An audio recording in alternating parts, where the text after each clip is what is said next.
اعوذ باللہ من الشیطان الرجیم بسم اللہ الرحمن الرحیم سورۃ الاحزاب آیت نمبر 56 ان اللہ و ملائکتہ یصلون علی النبی یا ایھا الذین آمنوا صلوا علیہ وسلموا تسلیما۔ بے شک اللہ اور اس کے فرشتے وہ درود بھیجتے ہیں نبی صلی اللہ علیہ وسلم پر۔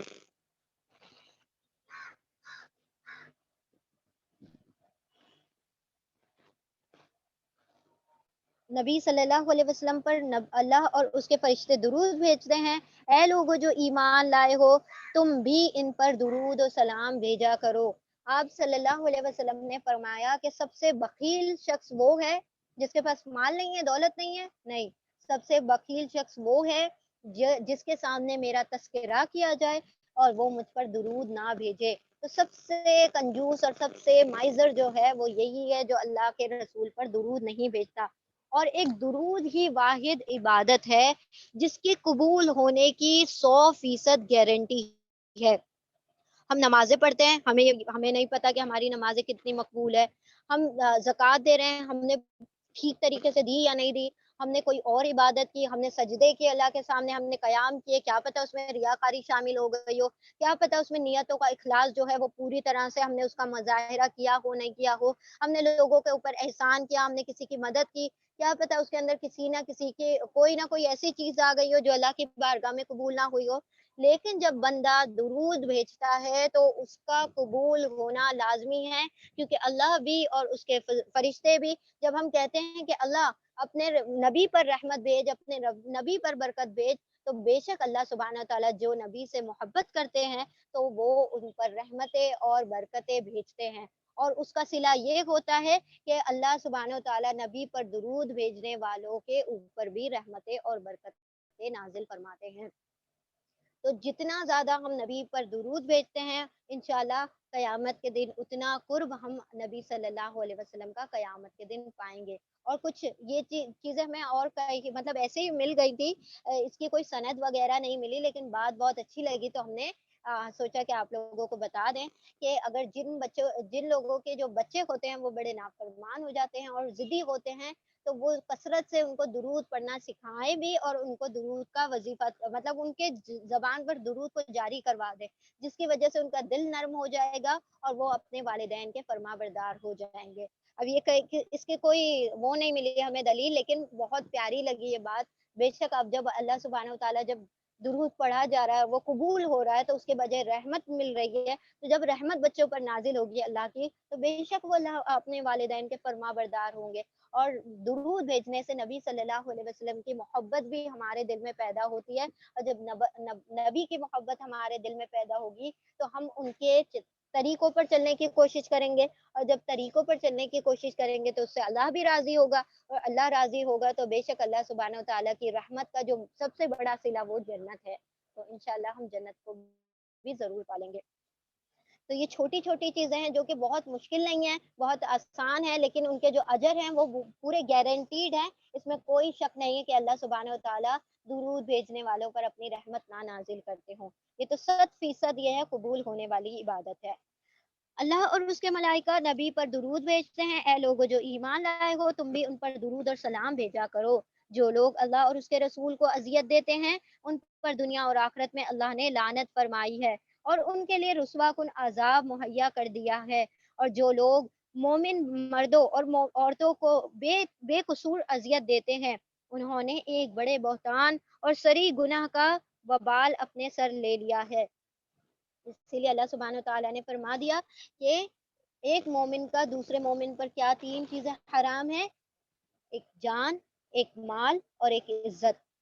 کوئی مومن کسی دوسرے مومن کی جان پر کسی بھی طرح سے حملہ آور نہیں ہو سکتا، اس کی مال پر کسی بھی طریقے کا غضب مطلب قبضہ جمانے کی کوشش نہیں کر سکتا، اور کسی کی عزت جو مومن ہے اس کی پامال کرنے کی کوشش نہیں کر سکتا، کیونکہ اللہ سبحانہ و تعالیٰ نے فرما دیا کہ جو مومنوں کو اذیت دیتے ہیں تو اللہ سبحانہ و تعالیٰ کی وہ ناراضگی کو مول لیتے ہیں۔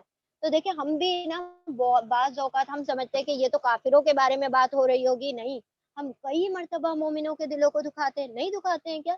کسی کی غیبت کر دی، کسی کے ادھر سے ادھر بات کر دی، کسی کے پیٹھ پیچھے اس کے بارے میں کہہ دیا، وہ جب اس کو پتہ چلا تو اس کے دل آزاری ہو گئی، تو ہم یہ سارے کام کر رہے ہوتے ہیں، تو یہ اس کی عزت ہے جو کہ مومن کی عزت ہم پر حرام کر دی گئی ہے۔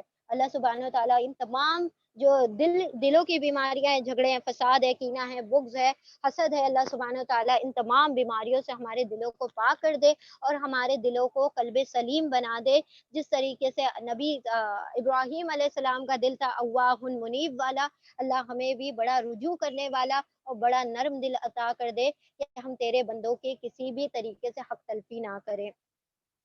جو لوگ اللہ اور اس کے رسول کو اذیت دیتے ہیں تو وہ ان پر دنیا اور آخرت میں اللہ کی لعنت ہے۔ اے نبی صلی اللہ علیہ وسلم، اپنی بیویوں اور بیٹیوں اور اہل ایمان کی عورتوں سے کہہ دو کہ اپنے اوپر اپنی چادروں کے پلو لٹکا لیا کریں۔ جلابیب جلباب کہا جاتا ہے نا، جو اوپر کی چادریں جو لی جاتی ہیں، تو اس کو جو ایکسٹرا چادر لی جاتی ہے اس کو کہا جاتا ہے۔ ایک تو اوڑھنی ہوتی ہے جو گلے میں پہنی جاتی ہے، اور ایک جو ایکسٹرا چادر ہوتی ہے اس کو جلباب کہا جاتا ہے، کہ اپنے اس میں اپنے اوپر کی طرف جو ہے بڑا سا ایک چادر لے لیا کریں تاکہ تمہارے جو بناؤ سنگار ہیں وہ تمہارے دوسروں پر ظاہر نہ ہو۔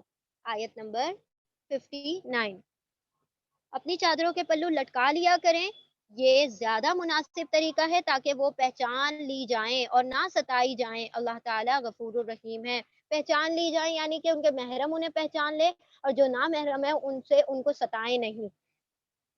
اللہ تعالیٰ بڑا غفور الرحیم ہے۔ اگر منافقین اور وہ لوگ جن کے دلوں میں خرابی ہے اور وہ جو مدینہ میں ہیجان انگیز افواہیں پھیلانے والے ہیں اپنی حرکتوں سے باز نہ آئے تو ہم ان کے خلاف کارروائی کرنے کے لیے تمہیں اٹھا کھڑا کریں گے، پھر وہ اس شہر میں مشکل ہی سے تمہارے ساتھ رہ سکیں گے۔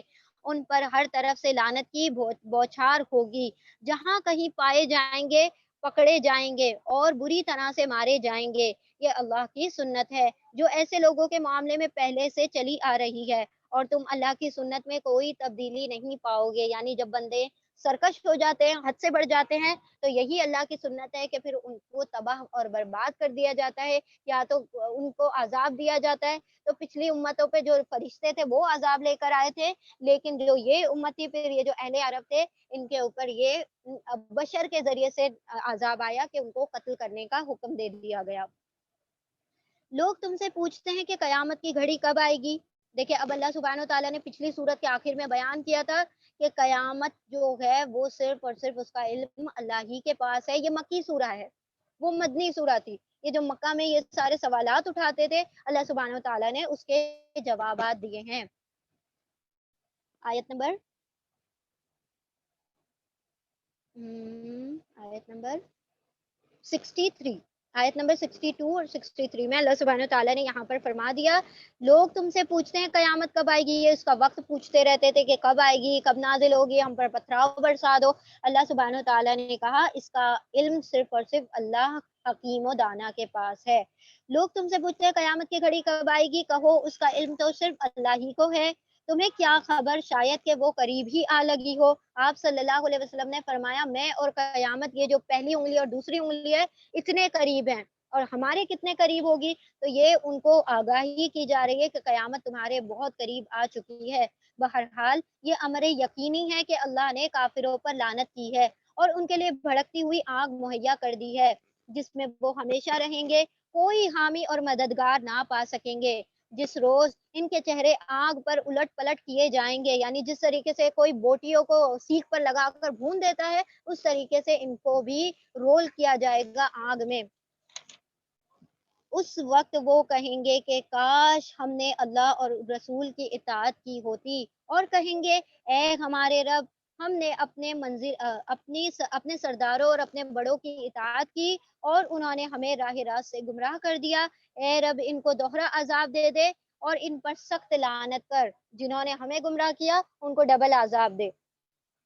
اے لوگو جو ایمان لائے ہو، ان لوگوں کی طرح نہ بن جاؤ جنہوں نے موسیٰ کو اذیتیں دی، موسیٰ علیہ السلام کو اذیتیں دی، پھر اللہ نے ان کی بنائی ہوئی باتوں سے اس کی براءت فرمائی اور وہ اللہ کے نزدیک باعزت شخص تھا۔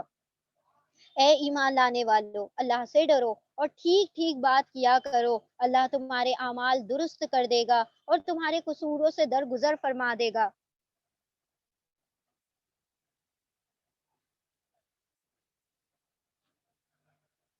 اور تمہارے قصوروں سے درگزر فرمائے گا. جو شخص اللہ اور اس کے رسول کی اطاعت کرے اس نے بڑی کامیابی حاصل کر لی. تو کامیابی اصل کیا ہے؟ جو کہ ہم پچھلی بار پڑھ کے آ چکے کہ جس کو جہنم سے بچا کر جنت میں ڈال دیا گیا. اور یہ کب ہوگا؟ یہ مکی سورہ میں بتا دیا گیا یہ تب ہوگا جب اللہ اور اس کے رسول کی اطاعت کی پوری طرح سے اس کے آگے سر کو جھکا دیا جائے گا. تو پھر وہ والی کامیابی جو آخرت کی ہے وہ اس کو حاصل ہو جائے گی. ہم نے اس امانت کو آسمانوں اور زمین اور پہاڑوں کے سامنے پیش کیا. اب یہ کون سی امانت کی بات آ گئی جو کہ سارے لوگوں پر پیش کر دی گئی؟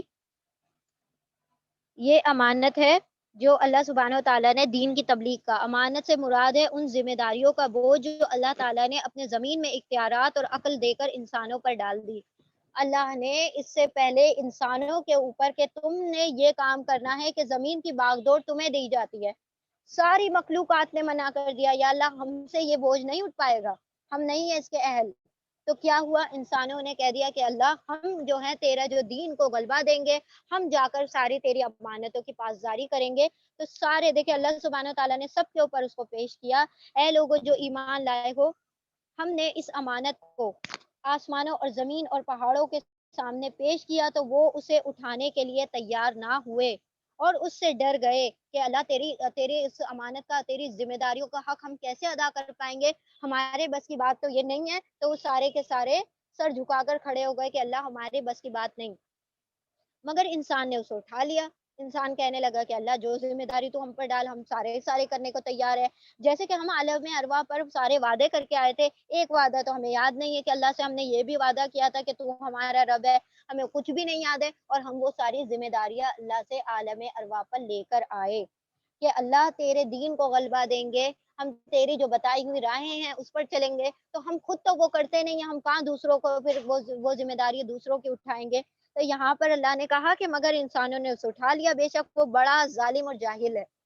اللہ اکبر. اللہ سبحانہ تعالیٰ کہتے ہیں کہ دیکھو وہ سارے عقل مند نکلے, انہوں نے انکار کر دیا. اور یہ دیکھو اس کو اتنا ظلم کرنے والا ہے کہ اللہ نے جو ذمہ داری دی تھی اس کا کوئی پاس نہیں رکھا, اور اتنا بڑا جاہل تھا جبکہ نہیں کر سکتا تھا پھر بھی ہاں کہہ کر اس ذمہ داری کو اٹھا لیا. اس بارے امانت کو اٹھانے کا لازمی نتیجہ ہے تاکہ اللہ منافق مردوں اور عورتوں کو, مشرک مردوں اور عورتوں کو سزا دے دے اور مومن مردوں اور عورتوں کی توبہ قبول کر لے. اللہ درگزر فرمانے والا اور رحم فرمانے والا ہے. اب ایسا نہیں ہے کہ ہر کسی نے اس ذمہ داری سے کیا کر لیا, منہ موڑ لیا. اگر وہ منہ موڑ لیا ہوتا تو آج ہم تک وہ دین نہ پہنچا ہوتا. جو لوگ اللہ کے امین بندے تھے, جو اللہ سبحانہ و تعالیٰ کی امانت کو ہم تک پہنچانے والے تھے, انہوں نے ہم تک وہ امانتیں پہنچا دی. تو اللہ سبحانہ و تعالیٰ نے ہم تک اس دین کو پہنچا دیا. اور اکثر لوگ لیکن کیا ہوئے, اس امانت کے بوجھ کو بوجھ سمجھنے لگے اور اللہ کے دین کو غلبہ دینے میں کسی بھی طرح سے کوشاں نہیں ہوئے. تو اللہ سبحانہ و تعالیٰ نے پھر ان کو کیا کیا, چھانٹ کر الگ کر دیا. کافروں کو, مشرکوں کو اللہ نے الگ کر دیا اور ایمان والوں کو غلبہ عطا کر دیا. اللہ بڑا درگزر فرمانے والا اور رحم فرمانے والا ہے ان لوگوں کو جو ایمان لائے اور اپنی کوششیں کرتے رہے, اور پھر کوششوں میں کہیں اونچ نیچ ہو گئی تو پھر اللہ سبحانہ تعالیٰ نے پھر کوششوں کو دیکھا, پھر اس اونچ نیچ کو کیا کر دیا, معاف کر دیا اور ان پر رحم کر دیا. اور رحم کے بدلے میں ان کو کیا دے دیا, جنت کا ان کو وارث بنا دیا. تو اس طریقے سے اللہ سبحانہ تعالیٰ نے اس سورہ میں جو باہر کے معاملات ہیں اس کا تذکرہ کیا ہے. سورہ نور میں اندر کے معاملات کا تذکرہ کیا گیا تھا. عورتوں کے لیے بہترین دونوں سورے ہیں, اور اس میں پردے کے احکامات ہے, بڑی ڈیٹیل سے آئے ہوئے ہیں. تو اللہ سبحانہ و تعالیٰ نے آواز کا بھی ایک طریقے سے پردہ بتا دیا. تو کسی نے ہم سے سوال بھی پوچھا تھا, ہم نام بھول گئے, کہ کیا چہرے کا پردہ کرنا ضروری ہے. تو دیکھیں جب اللہ سبحانہ و تعالیٰ نے آواز کو ایک وہ دے دیا ہے, کیونکہ عورت کی ہر چیز میں اللہ سبحانہ و تعالیٰ نے مردوں کے لیے ایک حسن پیدا کر دیا کہ وہ اس کو کھینچتی ہے اپنی طرف. تو وہ اس کی چاہے آواز ہو, چاہے اس کی کوئی ادا ہو, چاہے اس کی مطلب باڈی کا ہر جز جو ہے, اللہ سبحانہ و تعالیٰ نے اس کے لیے شہوت, اور یہ ضروری بھی تھا نظام زندگی کو چلانے کے لیے. اگر دونوں ایک دوسرے سے بالکل یوں کر دیے جاتے تو کہاں پھر کون یہ بکھیڑا پال لیتا کہ نکاح کرے, پھر پوری زندگی چلائے, پھر اس کو بچے بھی پالے اور پھر سارا کچھ کرے. یہ اللہ سبحانہ و تعالیٰ نے اس نظام دنیا کو چلانے کے لیے ان کے اندر شہوت رکھ دی جو کہ عورتوں کے لیے زیادہ ہوئے. آپ صلی اللہ علیہ وسلم نے دیکھیے کوئی شخص تو کہنے سے جھجکتا، لیکن آپ صلی اللہ علیہ وسلم نے اپنے اپنے منہ سے بیان کر رہے ہیں. ہم شاید شرما جائیں، لیکن دیکھیں آپ صلی اللہ علیہ وسلم حق کہنے سے نہیں شرماتے. تو کہتے ہیں کہ میرے لیے میرے رب نے 3 چیزیں مرغوب کر دی ہیں. ایک یہ کہ عورتوں کی جو محبت ہے وہ میرے اندر رکھ دی. دوسری چیز یہ ہے کہ مطلب دوسرا جو ہے خوشبو جو میرے لیے رکھ دی ہے، اور تیسرا جو ہے نماز میں میری آنکھوں کی ٹھنڈک رکھ دی. تو یہ 3 چیزیں آپ صلی اللہ علیہ وسلم کی حدیث سے ثابت ہے. تو آپ صلی اللہ علیہ وسلم نے بنا جھجک وہاں پر کہہ دیا. اور وہ ماحول جہاں پر کہ عورتوں کا نام لینا بڑا ایک وہ سمجھا جاتا تھا، ایک ہینس کرائم سمجھا جاتا تھا کہ کوئی عورت سے اپنی بیوی سے محبت کا اظہار کر دے. تو آپ صلی اللہ علیہ وسلم ممبر پر بیٹھ کر اپنی بیوی سے محبت کا اظہار کر رہے ہیں. کہ کسی شخص نے پوچھ لیا کہ یا رسول اللہ کہ آپ کو کون زیادہ عزیز ہے، کس سے آپ سب سے زیادہ محبت کرتے ہیں؟ آپ صلی اللہ علیہ وسلم اس ماحول میں جہاں پر لوگ عورتوں کو ایک سامان سمجھا کرتے تھے اور ایک حقیر ترین ذریعہ زندگی سمجھا کرتے تھے، اس دور میں آپ صلی اللہ علیہ وسلم لوگوں کے سامنے منبر پر بیٹھ کر کہتے ہیں کہ مجھے سب سے زیادہ محبت عائشہ سے ہے. اور وہ شخص جو تھا وہ سوال پوچھنے والا ہکا بکا رہ گیا، اور وہ کہنے لگے کہ یا رسول اللہ میرا مطلب یہ نہیں تھا، میں یہ کہنا چاہتا تھا کہ آپ کو مردوں میں کس سے زیادہ محبت ہے. تو آپ صلی اللہ علیہ وسلم نے یہ نہیں کہا کہ مجھے ابو بکر صدیق سے محبت ہے، پھر اس کو نسبت دے دی بیوی سے، عورت سے، کہ مجھے عائشہ کے والد سے محبت ہے. مردوں میں مجھے سب سے زیادہ محبت عائشہ کے والد سے ہے. تو آپ صلی اللہ علیہ وسلم نے وہ چیز جو ہے کھلے عام بیان کی. تو یہ کوئی بری بات نہیں ہے. اللہ سبحانہ و تعالیٰ دیکھیں جب ان کے محارم ان سے محبت کریں گے تو کہاں سے پھر عورت دوسری طرف گامزن ہوگی، یا عورت اپنے شوہر کو وہ جو اس کے حقوق ہیں وہ دے گی، تو پھر کہاں سے وہ دوسری جگہ پر مطلب متوجہ ہوگا. تو اللہ سبحانہ و تعالیٰ نے یہ ساری چیزیں ایک بہترین نظام کو قائم رکھنے کے لیے یہ سارے اصول بیان کر دیے ہیں. اور جس کے اوپر اگر ہم اس کو فالو کریں اور ان احکامات کے طور پر چلتے رہیں جو اللہ سبحانہ و تعالیٰ نے ہمیں بتا دیے ہیں، کیونکہ نبی کی زندگی میں ایک بہترین اسوہ بنا دیا گیا ہے، بہترین نمونہ ایک ایگزامپل سیٹ کر دیا گیا ہے. تو جو نبی کی زندگیوں کو اپنے سامنے رکھ کے اپنی زندگی کو گزارے گا تو بے شک اس کو کسی بھی قسم کے خدشات اور خوف اور جو رنج ہوتے ہیں اس سے بہت زیادہ کیا ہوگا، بچ سکے گا انشاءاللہ. اللہ سبحانہ و تعالیٰ ہمیں بھی نبی صلی اللہ علیہ وسلم کے پیارے طریقوں پر چلنے کی توفیق عطا فرمائے، ہمیں بھی کثرت سے درود پڑھنے والا بنا دے. اللہ سبحانہ و تعالیٰ ہماری نسلوں میں سے بھی دین کے داعی اٹھائے، اور جو اللہ سبحانہ و تعالیٰ کے بتائے ہوئے احکامات کو جو فالو کر سکے اور اس پر آسانی سے چل سکے، اللہ ہمارے لیے وہ آسانیاں پیدا کر دے کہ جب دین کے اوپر چلنا محال ہو رہا ہے وہ، تو اللہ سبحانہ و تعالیٰ ہمارے لیے اس دین پر چلنا اتنا آسان کر دے. جس قدر آسان ہم دنیا کو سمجھ رہے ہیں، اللہ ہمارے لیے دین کو اس قدر آسان کر دے. وآخر دعوانا ان الحمد للہ رب العالمین. اللهم ارزقني يتفكرا وتدبرا بما يتلوه لساني من كتابك، والفهم له بمعانيه، والنظر في عجائبه، والعمل بذلك ما بقيت، إنك على كل شيء قدير. اللهم حاسبني حسابا يسيرا. اللهم إنا نسألك الجنة الفردوس ونعوذ بك من النار. اللهم نور قلوبنا بالقرآن، وزين أخلاقنا بالقرآن، ونجنا من النار بالقرآن، وأدخلنا في الجنة بالقرآن. ربنا تقبل منا إنك أنت السميع العليم، وتب علينا إنك أنت التواب الرحيم. وآخر دعوانا أن الحمد لله رب العالمين برحمتك يا أرحم الراحمين. اللهم صل وسلم على نبينا محمد. اللهم صل على محمد وعلى آل محمد كما صليت على إبراهيم وعلى آل إبراهيم إنك حميد مجيد. اللهم بارك على محمد وعلى آل محمد كما باركت على إبراهيم وعلى آل إبراهيم إنك حميد مجيد. اللہ سبحانہ و تعالیٰ ہمیں کہنے سننے سے زیادہ عمل کی توفیق عطا فرمائے. اللہ ہمارے اعمال کو مقبول اعمال بنا دے، ہمارے علم کو نافع علم بنا دے، نفع بخش علم بنا دے، اور ہمارے عمل کو اللہم انا نسألک علما نافعا ورزقا طیبا وعملا متقبلا. اے اللہ ہمیں حلال اور پاکیزہ طیب رزق عطا فرما، اور ہمیں مقبول اعمال نصیب عطا فرما، اور ایسا علم عطا فرما جو ہماری آخرت کو سنوار دے، ہمیں نفع بخش علم عطا فرما دے. آمین ثم آمین. جزاکم اللہ خیرا کثیرا. السلام علیکم ورحمۃ اللہ وبرکاتہ.